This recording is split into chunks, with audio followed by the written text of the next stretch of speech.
Bien, amigos, continuamos aquí en Síntesis. Toda esta semana, todos estos días, estamos llenos, como es natural, de entrevistas sobre actividades políticas, porque estamos en medio de un proceso electoral que termina ya el domingo con las elecciones presidenciales, congresionales y municipales. Y lógicamente los invitados son personas que vienen a hablar sobre su candidatura, sobre sus propuestas, sobre lo que es su partido, sobre todo esto. Pero siempre se habla de las incidencias de los procesos económicos o de los presupuestos o de las distorsiones o los déficits, los desequilibrios que hay en la economía, en los países, en el medio de los procesos electorales. Y para hablar de todo eso, que es importante, nos agenciamos a buscar un economista de calidad o experiencia, que aunque es político, es un verdadero técnico y conoce de estos temas mucho más que cualquiera. Tenemos con nosotros al economista Ivanhoe N.G. Cortiñas, quien fue tesorero nacional, superintendente de banco, superintendente de valores, Contralor General de la República, en fin, muchísimas otras posiciones más también, y con que vamos a compartir. Buenos días, Ivanhoe. Gracias, amigo de Síntesis. Ciertamente me siento privilegiado que en una coyuntura como esta yo esté ocupando este asiento, porque como usted bien señala, señor Terrero, aquí probablemente pudiera estar, y perfectamente pudiera estar, un candidato a regidor, a síndico, diputado, senador o hasta un candidato a la presidencia. Sí. Sin embargo, ustedes me han abierto un espacio para compartir con ustedes justo lo que usted señalaba. Claro, porque la importancia del tema. Vamos a comenzar por el principio, como dicen siempre. A veces no se comienza por el principio y debe ser siempre la Incluso norma. Hay películas y libros que empiezan por el final. Exactamente.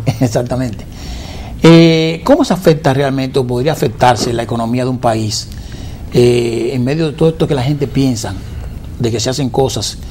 Y lo digo de una manera específica porque el presidente de la República, Danilo Medina, dijo hace un tiempo que él garantizaba que en el Estado Dominicano, en estas elecciones, no iba a haber distorsiones y que no iba a haber un déficit mayor que los presupuestados, además, por el contrario, menor que lo que se estimó. ¿Qué usted cree? Ciertamente, desde hace muchos años, en la teoría económica se viene abordando el tema de la interdependencia entre lo político y lo económico. Particularmente, yo creo que uno de los principales economistas que abordó el tema fue un economista polaco de nombre Michał Kalecki, que fue quien abordó el tema, aunque no desde el punto de vista electoral, pero sí desde el punto de vista político, la economía. Luego, posteriormente, incluso con galardonado con importantes premios, el economista James Buchanan sí desarrolló la teoría de la elección pública, en donde asoció lo que él entendió fueron la ejecución de las políticas económicas dentro de la economía norteamericana vinculada a las elecciones. Eso dio motivo y causa para que se generaran otros estudios en otros países, incluso desarrollado con otros enfoques en términos de lo que es la teoría económica, como es la teoría de presupuestaria de ciclo económico de origen político. Y por eso, en el plano local, atendiendo concretamente a su pregunta, se ha acusado a los gobiernos de turno de utilizar las finanzas públicas, de utilizar la política económica de turno a favor del partido de gobierno con todos sus candidatos. Yo pienso que a nivel de retórica eso ha ganado mucho espacio en el país. Hay gente que cree eso, tanto así que cuando las autoridades de turno dan a conocer un dato, pues lo descalifican.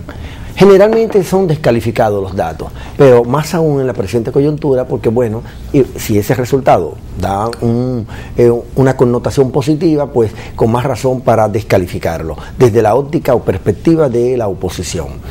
Y precisamente el presidente de la República había dicho que garantizaba que durante este proceso electoral las finanzas públicas se iban a ejecutar conforme a lo planeado y dispuso la congelación de la publicidad en un buen tramo de esta campaña electoral, al menos para los últimos meses, que es donde ha transcurrido la disposición. Y ciertamente ha ocurrido así. Dentro del presupuesto general de la Nación del año 2016 se ha estimado que el déficit fiscal financiero para los primeros 3 meses se iba a situar en alrededor de 19 mil millones de pesos. 18 mil y algo, pero casi llegando a los 19 mil millones de pesos. Okay. Sin embargo, la ejecución presupuestaria de los primeros 3 meses muestran que este déficit se colocó en alrededor de 16 mil millones de pesos. De manera que eso quiere decir que, aunque hay déficit, fue un déficit por debajo de lo estimado y por lo tanto de respeto a lo que dispone la Ley de Gastos e Ingresos Públicos de la República Dominicana, y es, creo, que demostrativo y evidencia de que las finanzas públicas no están siendo utilizadas a favor del partido de gobierno. Pero ¿por qué se habla siempre que en tiempos electorales se usan las finanzas públicas para lograr modificar la decisión de los electores? ¿Es cierto o es simplemente que en este periodo vemos que tenemos la reelección del presidencial, vemos que no se está ejecutando este tipo de prácticas? ¿Por qué se habla tanto de esta práctica? Yo creo que es por el efecto demostración. Como el efecto de demostración está a la vista de nosotros, de cualquier persona común del país, al ver una acción gubernamental como por ejemplo la inauguración de las nuevas líneas, las nuevas terminales del metro, la tercera línea del metro, inmediatamente la población y parte de la oposición y algunos hacedores de opinión asocian ese tipo de accionar con la campaña electoral. Igual si se asiste a una comunidad con algún reclamo, incluso justificado por parte de la ciudadanía y de la comunidad, también es visto esta acción como una acción más política que de asistencia social, asistencia económica, pero no siempre es así. No digo que no ocurra, en algún momento determinado haya ocurrido como un hecho aislado, pero no como una política de Estado. El que analiza la ejecución presupuestaria de varios periodos electorales, en mi caso lo he hecho, al menos en 5 periodos electorales, no encontré evidencia suficiente. Cuando digo suficiente quiere decir que apareció algo, pero no suficiente como para corroborar y decir y afirmar y concluir que las finanzas públicas siempre en periodos electorales han estado al servicio de las decisiones políticas. ¿Qué se dijo cuando en el 2012... cuando Danilo Medina llega al poder, se habla de que había un déficit en ese año de 100 y pico de mil millones de pesos? Ese déficit no, entonces usted no lo relaciona con el tiempo de campaña. ¿No fue que Leonel le metió dinero a la campaña de Danilo desde el poder?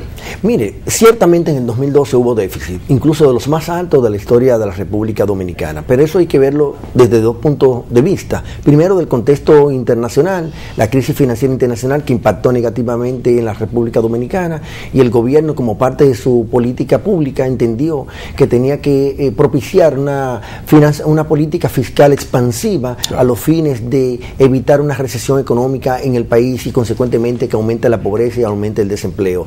Y justo se logró eso porque el crecimiento del PIB fue importante para el 2012, superó el 3.9%, también la tasa de desempleo se mantuvo en alrededor de 14.5%, que es el porcentaje de los últimos años, pero si lo analizamos desde el punto de vista de la ley de presupuesto, se respetó la ley de presupuesto porque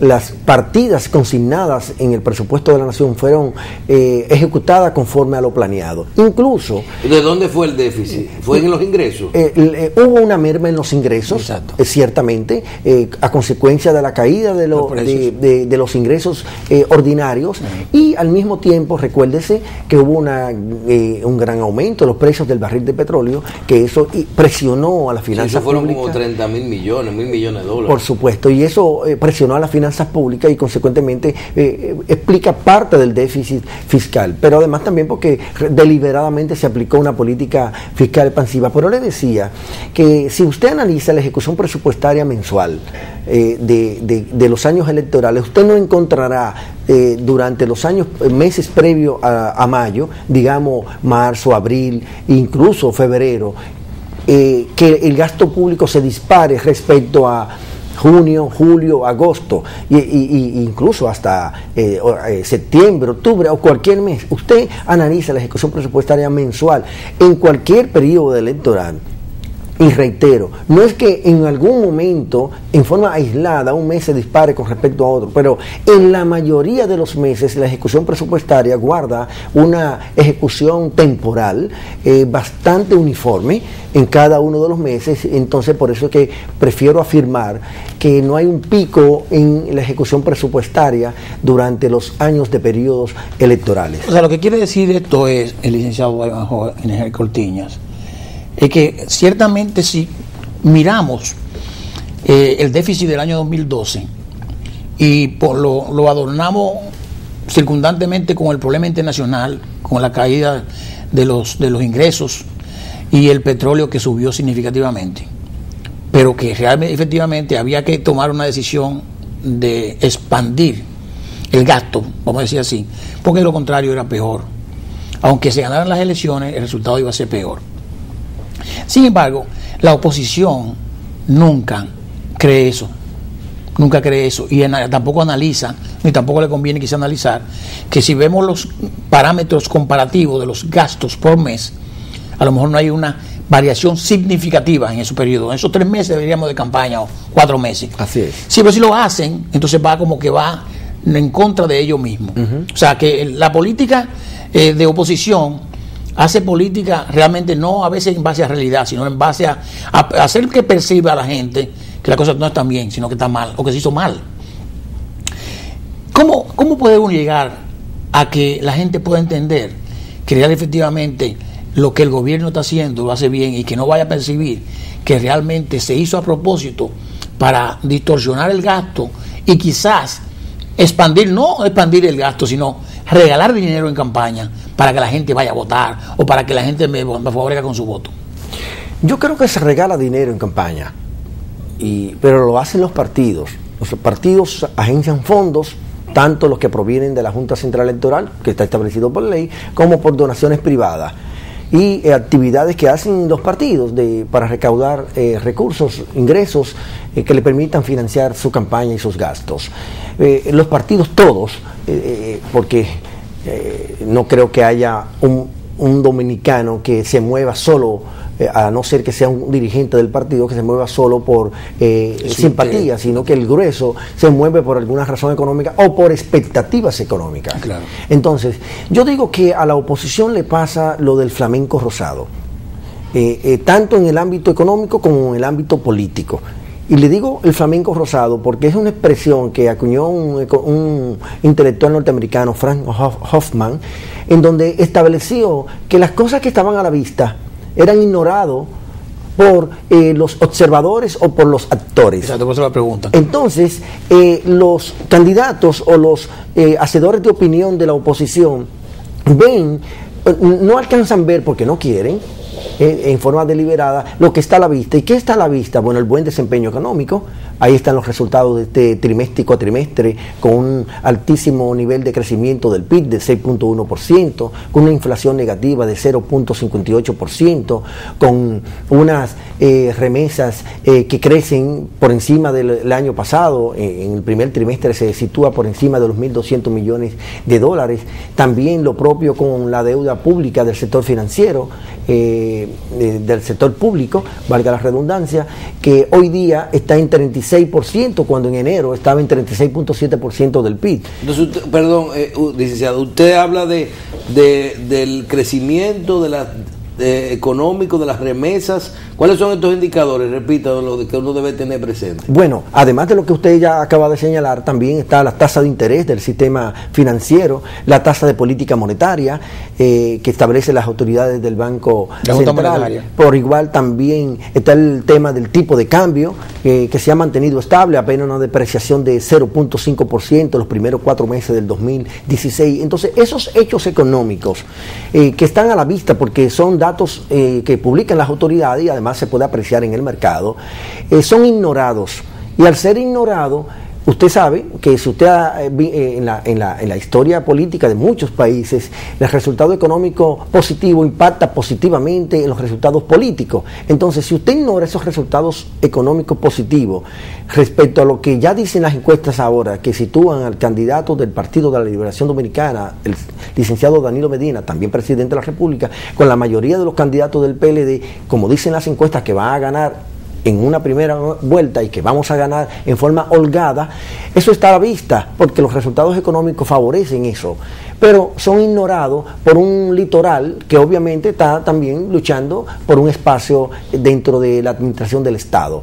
Lo contrario, también ha habido evidencia en el país. Para el 2004, la situación económica del país era totalmente adversa. Claro. Y lo reconocen, yo creo que cualquiera de los mortales dominicanos.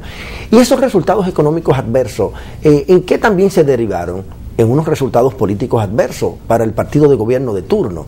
Entonces, como pueden ver, si concluimos que para una cosa es correcta, que el resultado negativo impacta negativamente en los resultados políticos electorales, pues también debemos asumirlo por igual con los resultados positivos. ¿No será que el dominicano o ya aprendió a que lo más importante es que la economía esté estable, o realmente ya el dominicano hay lo que no quiere cambiar su forma de vida, quiere que desastres en su economía? Yo creo que exactamente lo que usted señala, ha habido un proceso de maduración, un proceso de fortalecimiento institucional que conduce primero a políticas monetarias y fiscales que se ejecutan conforme a lo establecido, y segundo, los agentes económicos, como son los inversionistas y el público en general, tienden a tener confianza en esas políticas públicas, y además también porque entienden que preservando la estabilidad macroeconómica y la estabilidad incluso microeconómica, no se agencian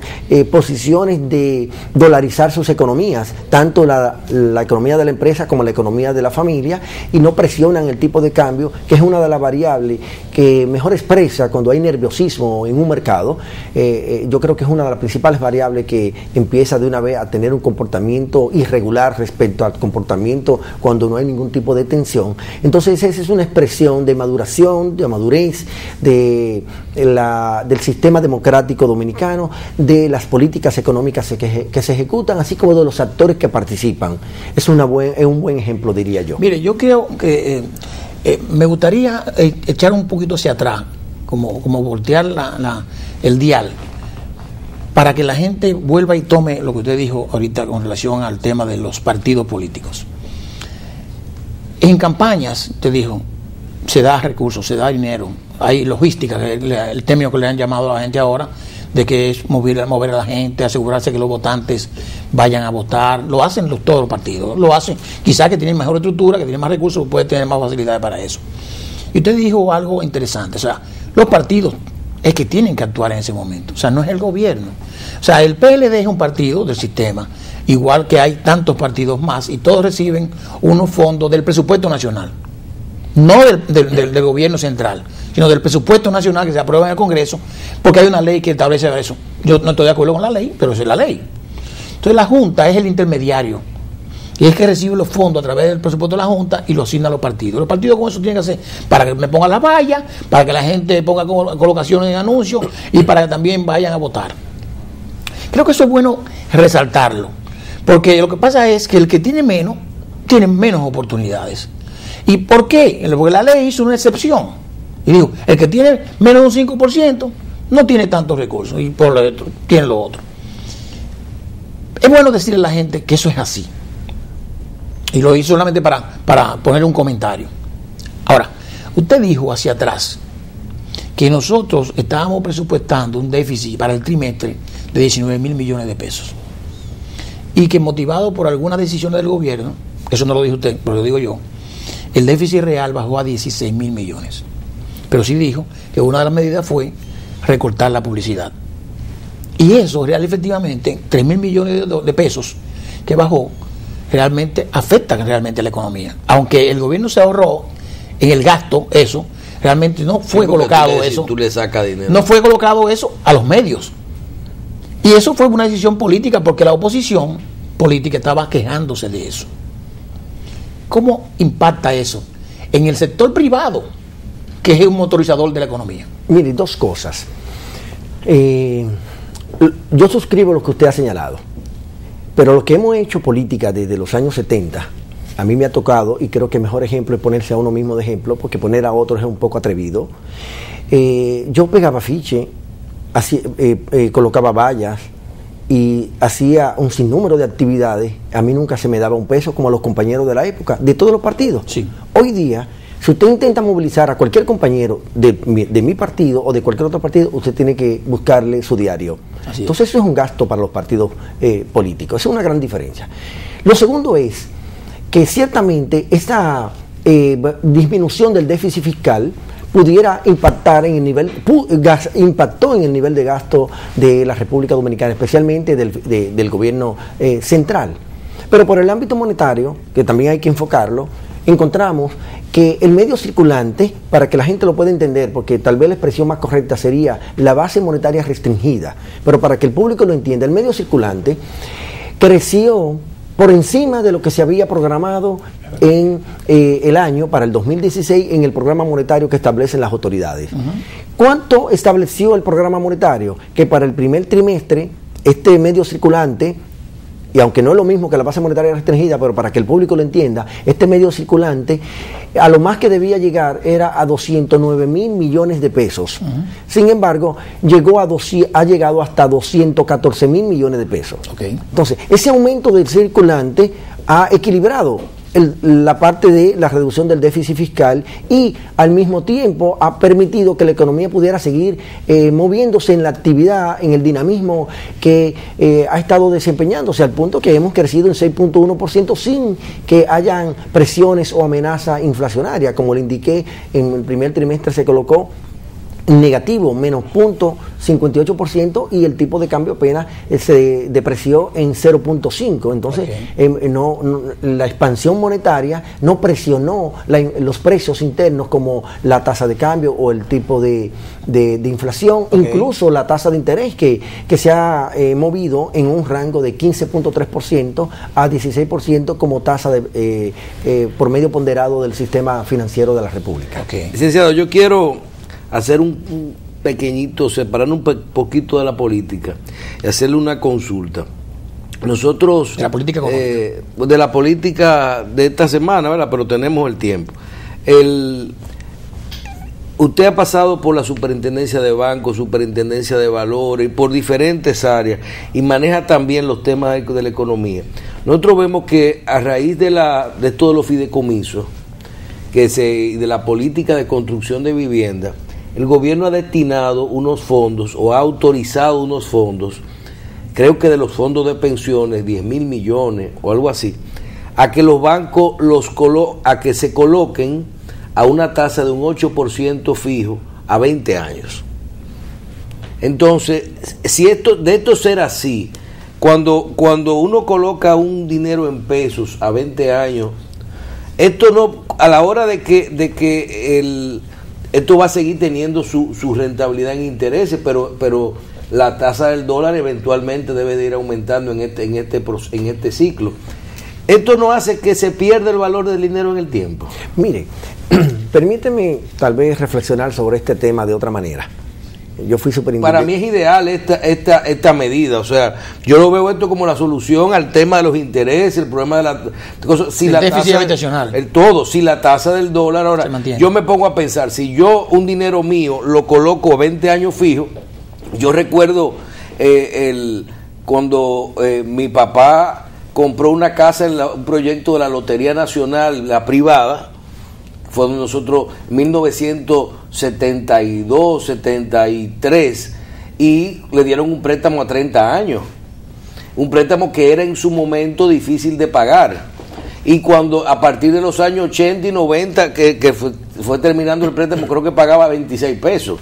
Entonces tú decías al final, no conviene, tú pagabas 26 pesos ya cuando tú ganabas 125 pesos de sueldo, pero también pagabas 26 pesos cuando tú ganabas ya 5 y 6 mil pesos.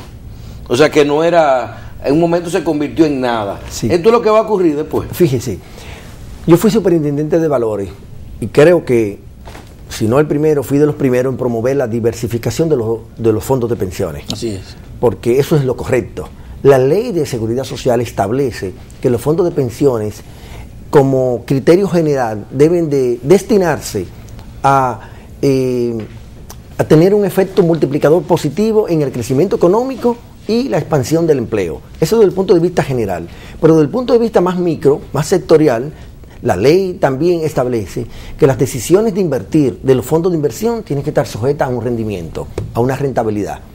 Y siempre que la decisión de invertir, es decir, la tasa de interés, supere en forma importante a la tasa de inflación, estamos hablando que la decisión de invertir es correcta, porque estamos hablando que tiene un retorno positivo. Y aún en el escenario de un 8% de tasa de interés, estamos considerando que si tenemos una tasa de inflación que en los últimos años a lo más que ha llegado es a 2 puntos y algo por ciento, 2.34, 2.44%, estamos hablando de una tasa de interés real positiva para la inversión de los fondos de pensiones.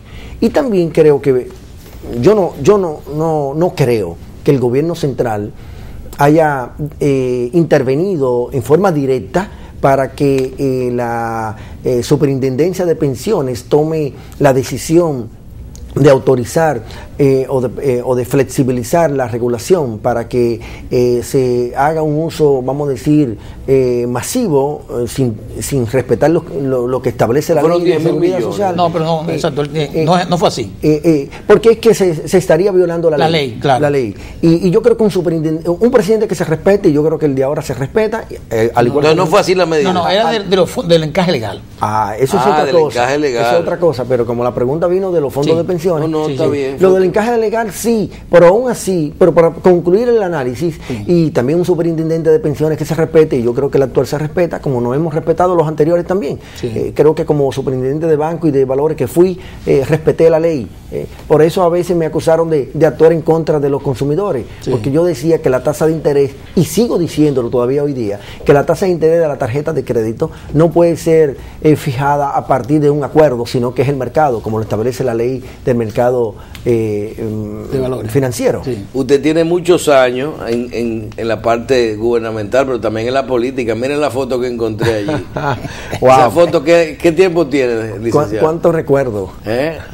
Eso, encontramos una escenografía al lado de unos de eso hacen como candidatos añejos. De unos 15 años.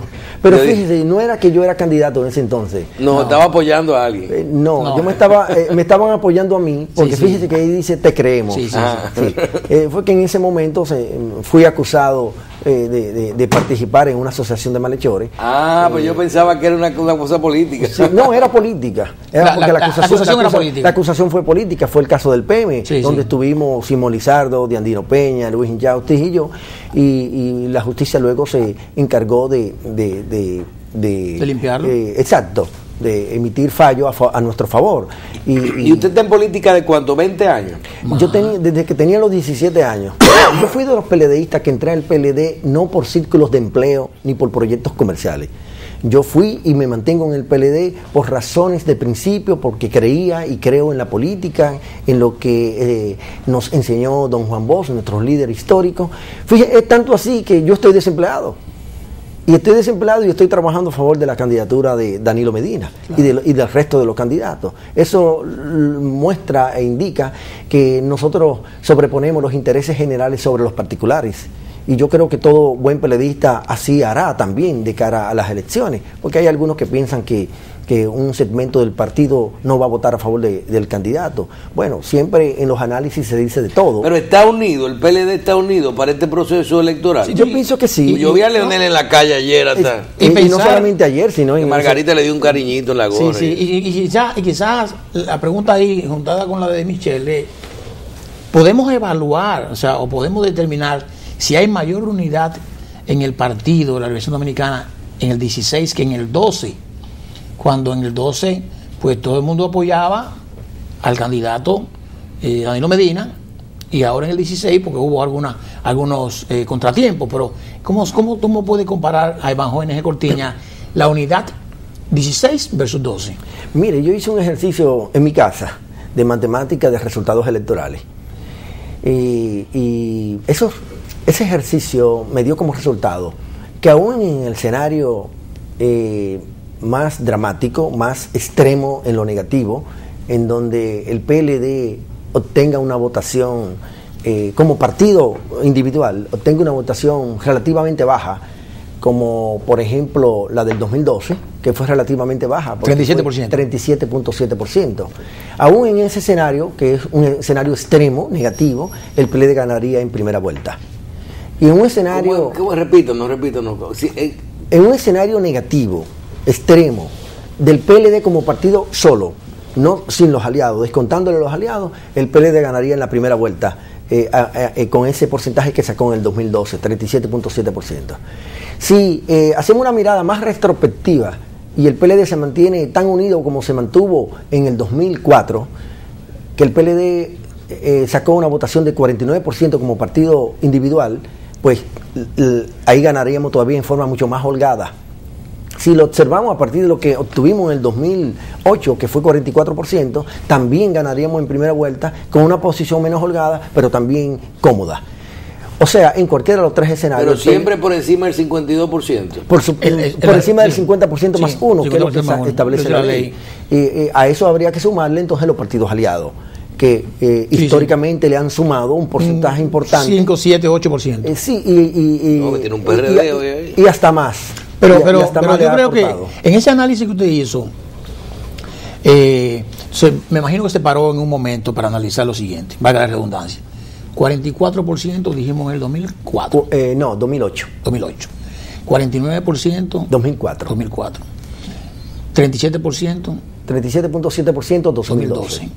Y ahí debe ser materia de análisis. Sí. ¿Qué pasó?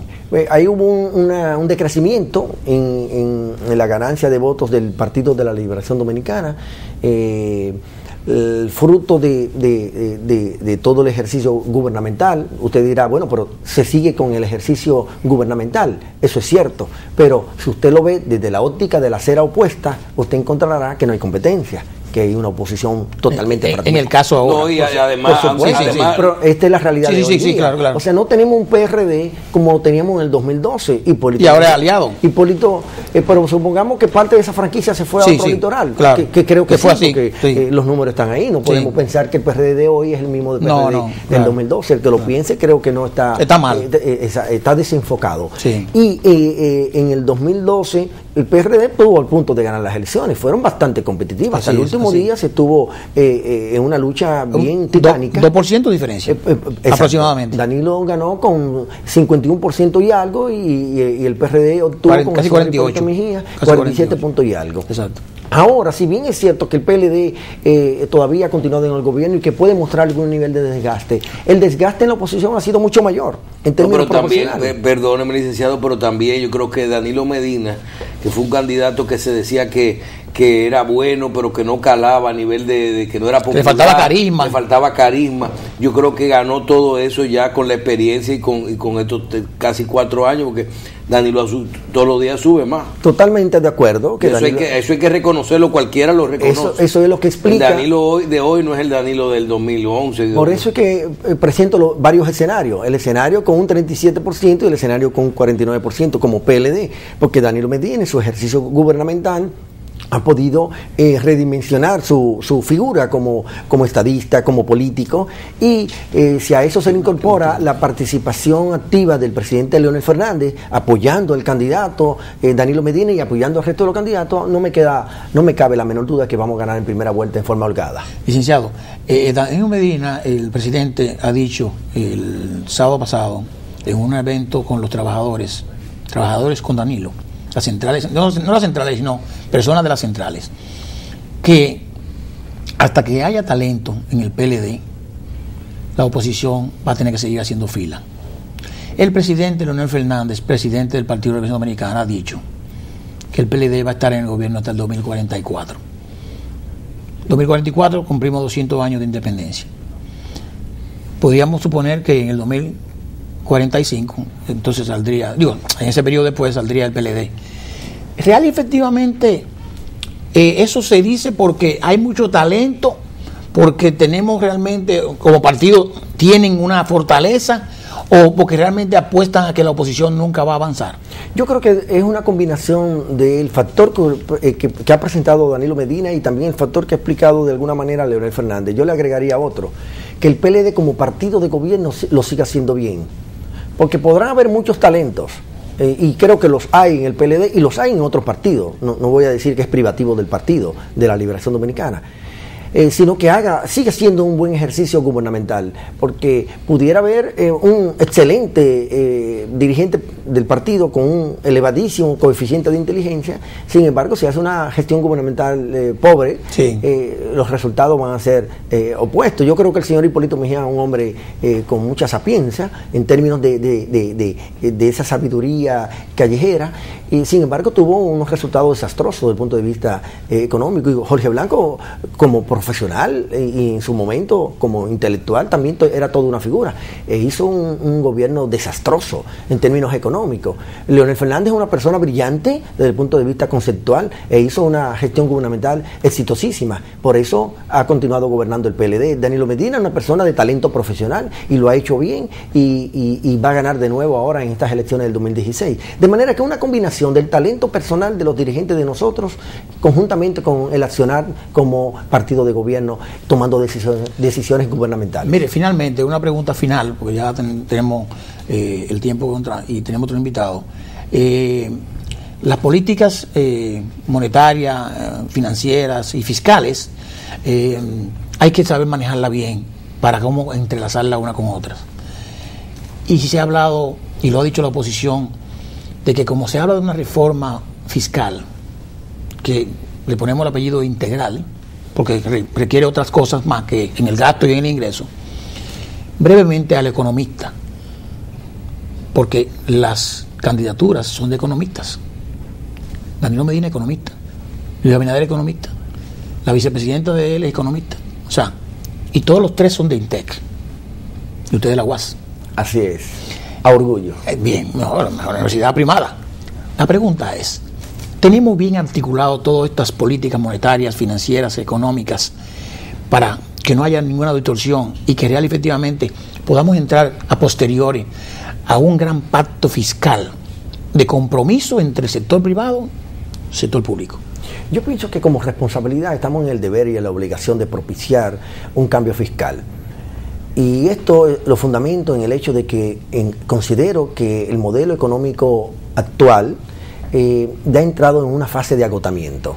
Y al entrar en una fase de agotamiento requiere de ser fortalecido. Y ese fortalecimiento solamente puede garantizárselo un cambio fiscal que aborde el tema del gasto, que aborde el tema del ingreso y que aborde todo lo relativo al control.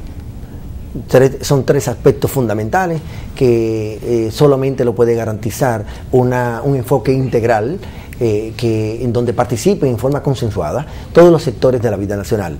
Yo creo que un cambio fiscal en la República Dominicana no es privativo de los economistas del PLD.